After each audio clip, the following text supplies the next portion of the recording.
నమస్తే. ఆంధ్రప్రదేశ్‌లో మరో కొత్త రాజకీయ పార్టీ 'జై భారత్ నేషనల్ పార్టీ' పేరుతో మాజీ సీబీఐ జేడీ లక్ష్మీనారాయణ గారు పార్టీని పెడుతున్నట్లు ఒక ప్రకటన చేశారు. ఇప్పుడు రాజకీయ వర్గాల్లో కొంత ఆసక్తికరమైనటువంటి చర్చ జరుగుతుంది దీని మీద.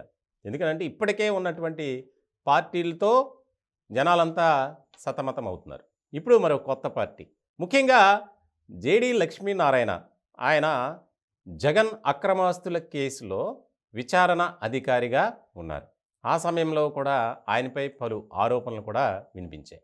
ముఖ్యంగా విచారణ అధికారిగా ఉన్నటువంటి జేడీ లక్ష్మీనారాయణ గారు ఒక వర్గానికి సంబంధించి అనుకూలంగా పనిచేస్తున్నారు అనేది. సరే, అది పక్కన పెడదాం కాసేపు. ముఖ్యంగా ఇప్పుడు బాగా మనకు వినిపించేది జేడీ లక్ష్మీనారాయణ గారు వెనుక ఎవరున్నారు, అలాగే ఈ పార్టీలేంటి. ఇప్పటికే చాలా పార్టీలు ఉన్నాయి.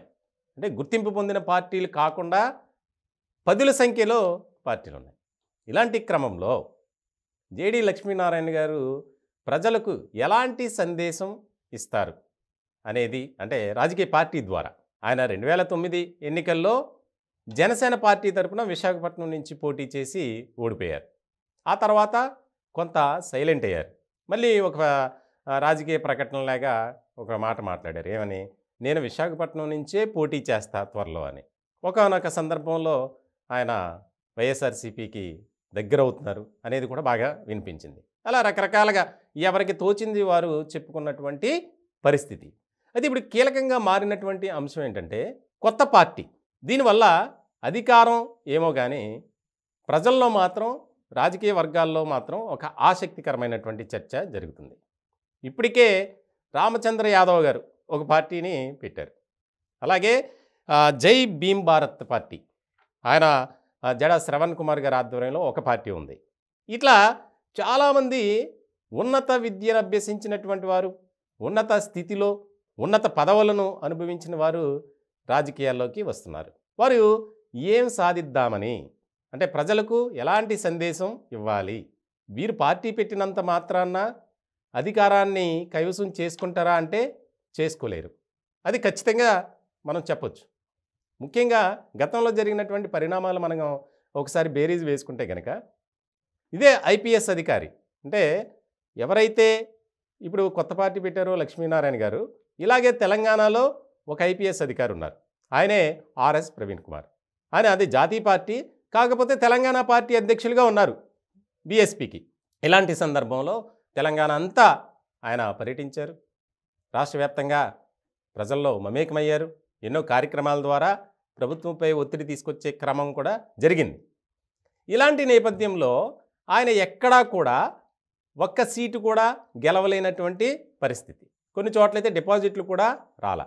అలాగే మనం గతంలో కనుక చూస్తే లోక్సత్తా, అది ఒక స్వచ్ఛంద సేవా సంస్థగా ప్రారంభించినటువంటి జయప్రకాష్ నారాయణ గారు దాన్ని రాజకీయ పార్టీగా మార్చారు. తర్వాత ఆ పార్టీ ద్వారా అనేక కార్యకలాపాలు కొనసాగించారు. ఆయన కూకట్పల్లి నుంచి గతంలో ఎమ్మెల్యేగా ఎన్నికయ్యారు. ఇలాంటి క్రమంలో ఆయన కూడా సైలెంట్ అయిపోయారు. ఇంకొక పక్క రాష్ట్రం కనుక చూస్తే, వేరే రాష్ట్రంలో ఢిల్లీలో అరవింద్ కేజ్రీవాల్ ఆమ్ ఆద్మీ పార్టీ ద్వారా ఆయన ఊహించిన విధంగా అధికారంలోకి వచ్చారు. అంటే అక్కడున్న పరిస్థితులు వేరు, ఆంధ్రప్రదేశ్లో ఉన్నటువంటి పరిస్థితులు వేరు. ఆయన కూడా నిన్న మాట్లాడుతూ ఒక రకమైనటువంటి కీలకమైనటువంటి వ్యాఖ్యలు చేశారు. ఆయన మాట్లాడేదంతా స్క్రిప్ట్ రూపంలో రెడీ చేసుకొని పెట్టుకొని ఆయన మాట్లాడినటువంటి సందర్భం. మా పార్టీ అవినీతిని బయటికి తీసుకొస్తుంది, ఆంధ్రప్రదేశ్లో ఉన్నటువంటి చీకటిని వెలుగుగా మారుస్తుంది, మేము ప్రజాస్వామ్య వ్యవస్థలో ఒక మంచి బలమైనటువంటి శక్తిగా, వ్యవస్థగా మారుతున్నాం. ఇది ఇటువంటి కీలకమైనటువంటి వ్యాఖ్యలు చేశారు. ఇప్పుడు చాలా కీలకమైనటువంటి చర్చ జరుగుతుంది. ఆయనకు సొంతంగా వచ్చిన ఆలోచన, లేదా వేరే వాళ్ళు ఎవరన్నా నడిపిస్తున్నారా అనేది. ఆయన సామాజిక వర్గానికి సంబంధించి కొంతమంది ఆయనతో నడుస్తూ, ఆయన్ను నడిపిస్తూ రానున్న కాలంలో కీలక పాత్ర పోషించబోతున్నారు అనేది బాగా వినిపిస్తుంది.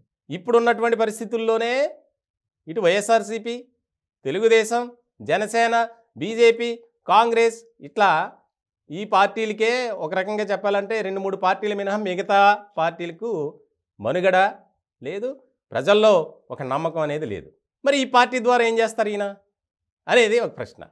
అలాగే రామచంద్ర యాదవ్, ఆయన కూడా భారత చైతన్య యువజన పార్టీ అని అసలు ఎవరు చేయనంతగా ఆయన మంచి హంగు ఆర్భాటాలతో పార్టీ కార్యాలయాన్ని కూడా మంగళగిరిలో ఏర్పాటు చేశారు. తర్వాత ఆయన ఎక్కడ కనిపించట్లేదు. తెలంగాణలో కూడా చాలా చోట్ల పోటీ చేశారు. సో ఇలాంటి నేపథ్యంలో ఎన్ని పార్టీలు వచ్చినా ఓన్లీ అంటే ఒక పత్రికా ప్రకటనలు ఇవ్వటానికి తప్ప, వారు సొంత మీడియాల్లో యూట్యూబ్ ఛానల్లో ప్రచారం చేసుకోవడం తప్ప దానివల్ల ప్రజలకు ఒరిగిందేమీ లేదు.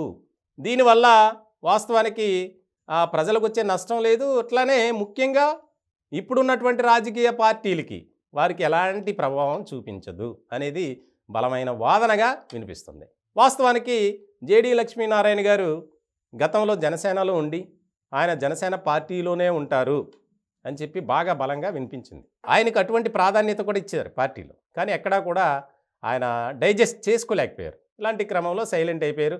కొన్ని కార్యక్రమాల ద్వారా ఆయన ప్రజల్లోనే ఉన్నారు. కొన్ని ఛానల్స్కి అయితే ఆయన హోస్ట్గా, యాంకరింగ్గా కూడా వెళ్ళారు. ఇలాంటి సందర్భంలో ఆయన ఇప్పుడు రాజకీయ పార్టీ పెట్టడం, ఎందుకంటే ఇప్పటికే పుట్టగొడుగుల్లా పుట్టుకొస్తున్నాయి పార్టీలు. మరి ఇటువంటి నేపథ్యంలో ఆయన ఏ మేరకు సక్సెస్ అవ్వగలరు అనేది ఇక్కడ కీలకంగా మారినటువంటి అంశంగా మనం చెప్పుకోవాలి. మొత్తానికైతే కొంతమంది అయితే కొన్ని రకాలుగా కూడా వ్యాఖ్యానిస్తున్నారు. ఏమని, ఈయన వెనుక భారతీయ జనతా పార్టీ ఉంది, ఈయన వెనుక జనసేన ఉంది, రకరకాలుగా. కానీ ఆయన ఏమంటాడు, ప్రజాస్వామ్య వ్యవస్థలో మేము బలమైన శక్తిగా, వ్యవస్థగా మారబోతున్నాం, ప్రతి చోట మేము పోటీ చేస్తాం, గెలుపోటములు తర్వాత విషయం, కానీ మేము మాత్రం పోటీ చేస్తాం, ఒక కొత్త నూతన అధ్యాయాన్ని తీసుకురావడానికి మేము ప్రయత్నం చేస్తాం. ఇటీవల తెలంగాణ ఎన్నికల్లో కొల్లాపూర్ నియోజకవర్గం నుంచి స్వతంత్ర అభ్యర్థిగా పోటీ చేసినటువంటి బర్రెలక్కకు కూడా ప్రచారంలో పాల్గొన్నారు మన జేడీ లక్ష్మీనారాయణ గారు. అక్కడ కూడా చాలా కీలకమైనటువంటి వ్యాఖ్యలు చేశారు. అప్పుడే ఈయన త్వరలోనే రాజకీయ పార్టీ పెట్టబోతున్నారు అనేది బలంగా వినిపించింది. ఎప్పటి నుంచో ఉంది, కానీ తెలంగాణ వేదికగా ఆయన ఒక ప్రకటన చేశారు, ముందే లీక్ ఇచ్చారు, ఇప్పుడు అది నిజమైంది. సో ఇలాంటి క్రమంలో ఏ పార్టీకి ఎలా ఉన్నా సరే ఆయన మనుగడ ఎలా ఉండబోతుంది అనేది చాలా కీలకంగా మారింది ఇప్పటికే. ఎందుకంటే రెండు తెలుగు రాష్ట్రాల్లో ఐఏఎస్లు, ఐపీఎస్లు రాజీనామాలు చేసి, అలాగే విరమణ తర్వాత పార్టీలోకి వచ్చి సైలెంట్లోకి వెళ్ళిపోయినటువంటి పరిస్థితి.